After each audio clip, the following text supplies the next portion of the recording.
Good morning, children. Welcome to your English class. Children, today we'll start new chapter of English Reader, lesson number 3, The Tree Lover. In this chapter, you will come to know about many points.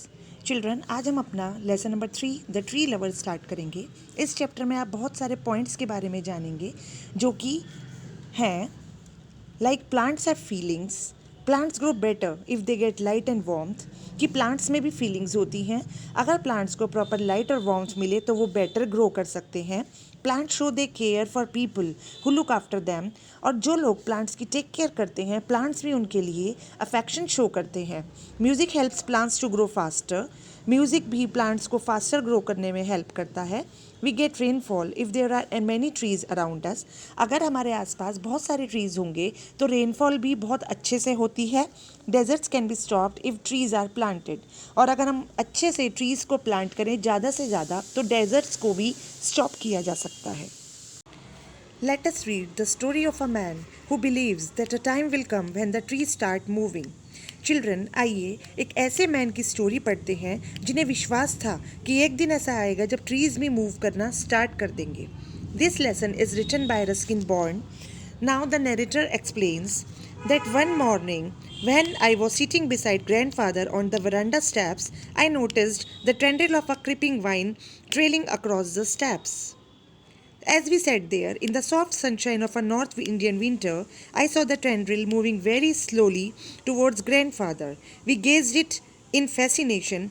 20 minutes later, it had crossed the steps and was touching grandfather's feet. Children, narrator बताते हैं कि एक morning मैं अपने grandfather के साथ veranda की सीढ़ियों पर बैठा हुआ था और मैंने नोटिस किया कि एक बेल लहराती हुई सीढ़ियों के ऊपर चलती हुई आ रही है. जैसे ही हम वहाँ बैठे मैंने देखा कि एक टेंड्रिल जो थी वो धीरे धीरे बढ़ते हुए मेरे ग्रैंडफादर के पैरों के पास आ रही है. हम उसे फैसिनेशन में, अट्रैक्शन में या एक्साइटेड में देखते रहे.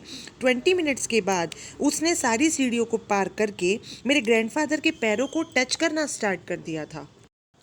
The narrator says that probably there might be a scientific explanation from the plant's behavior, something to do with light or warmth. But I like to think that it moved across the steps simply because it wanted to be near grandfather.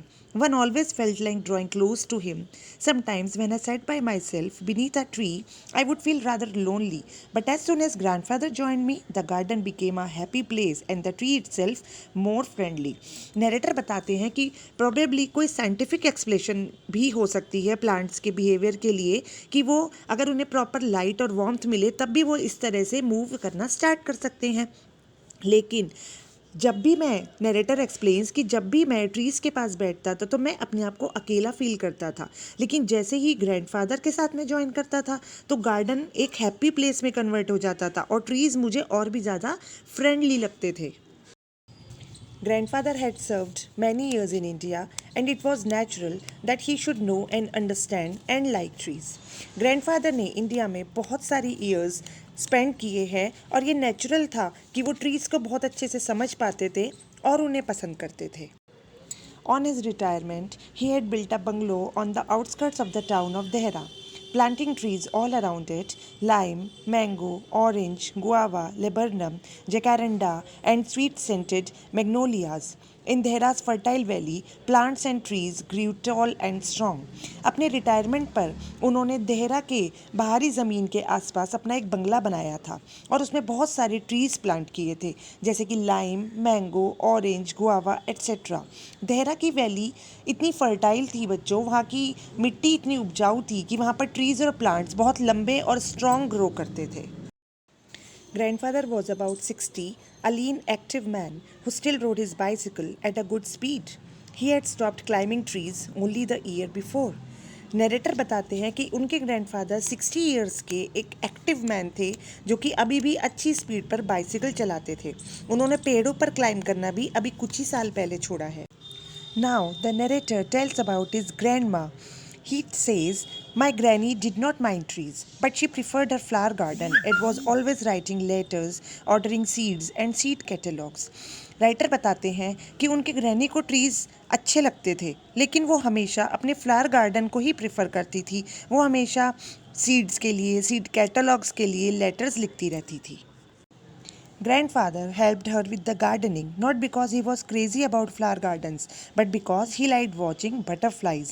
Grandfather भी granny की gardening में help करते थे, इसलिए नहीं कि उन्हें flower gardens पसंद थे, बल्कि इसलिए क्योंकि उन्हें बटरफ्लाइज देखना अच्छा लगता था। और चिल्ड्रन क्योंकि फ्लावर्स पर ही हमेशा बटरफ्लाइज आती हैं, इसलिए वो ग्रैंड माँ की गार्डनिंग में हेल्प करते थे। The narrator further says that my grandfather wasn't content with planting trees just in our compound. During the rains, we would walk into the jungle beyond the riverbed armed with cuttings and saplings which we would plant in the forest. Narrator कहते हैं कि grandfather को केवल compound में ही trees plant करना अच्छा नहीं लगता था।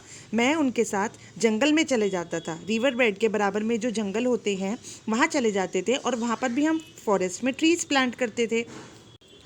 But no one ever comes here. I protested the first time we did this. Who is going to see them? We are not planting them simply to improve the view, said grandfather.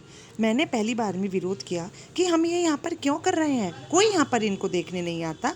Grandfather ने कहा कि हम trees को plant करने के लिए कर रहे हैं, अपने व्यू को इम्प्रूव करने के लिए नहीं, नज़ारे को अच्छा करने के लिए नहीं। We are planting for the forest, for the birds and animals who live here and need more food and shelter. Grandfather ने मुझे समझाया कि हम फॉरेस्ट में ट्रीज़, बर्ड्स और एनिमल्स के लिए प्लांट कर रहे हैं जो यहाँ पर रहते हैं और जिन्हें भी फूड और शेल्टर की ज़रूरत होती है। Dear children, this is the explanation of part 1 of lesson 3. Tomorrow we will explain part 2 of lesson 3. Thank you.